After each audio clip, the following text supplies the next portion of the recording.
হ্যাঁ আমার পরিচয়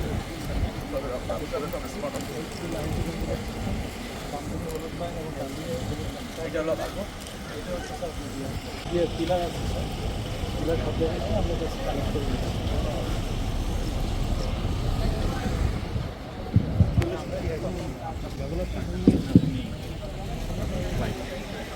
যেমন এটা 88 নম্বর পিলার 87 পিলার অনুযায়ী এবং চেঞ্জ অনুযায়ী এটা আবার কমে গেছে ফায়ার একটা যেখানে শেষ হচ্ছে ওখানে একটা বাকি 3 মিনিট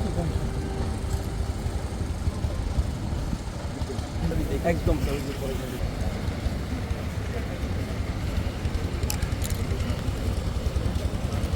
মাটি কাটা হয়েছে এই নিউজ সত্য, কিন্তু মাটি যে প্রয়োজনে কাটা হয়েছে নিউজটা এইভাবে হয়নি।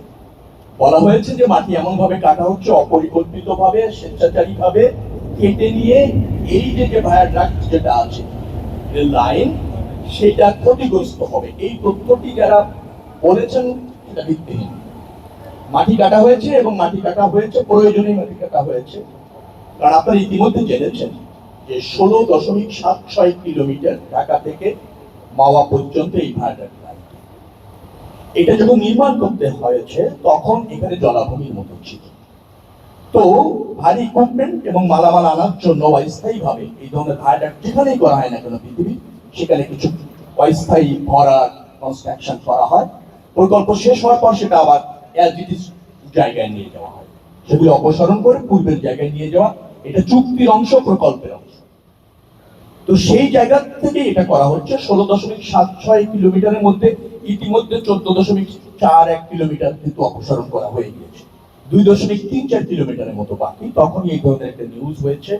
এটা কিছুটা বিভ্রান্তি ছড়িয়েছে, এটা সত্য।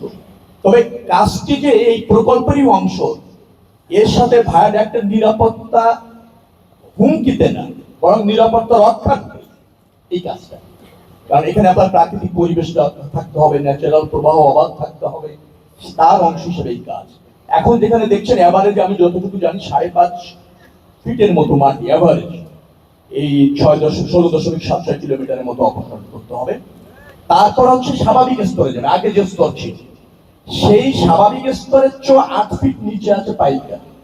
পাইল ক্যাপের পুরুত্ব 6 ফিট, তার নিচে আছে 200 ফিটের মতো পাইল, 8 ফিট। অর্থাৎ এই স্ট্রাকচার এটা জেনে বুঝে এই প্রকল্পের প্রয়োজনে করা আছে, তার সাথে এই মাটি অপসারণের নেতিবাচক সম্পর্ক নাই, ইতিবাচক সম্পর্ক। আমি আরো মনে করছি এই ভায়াডাক্টের নিরাপত্তার জন্য, এখানকার পরিবেশের জন্য, স্বাভাবিক প্রবাহ, জলরাশি, জলাভূমি, আর্দ্রতা সবকিছু মিলিয়ে এই মাটিটা যে 2.34 কিলোমিটার অপসারণ দরকার, সেটা করা একান্তই প্রয়োজন। আমরা সেটা করতে চাচ্ছি, আপনাদের সহযোগিতা চাচ্ছি। ডেফিনেটলি যারা আমরা এর সাথে জড়িত তারা এই ভায়াডাক্টের নিরাপত্তা নিয়ে আপনাদের মতো সচেতন।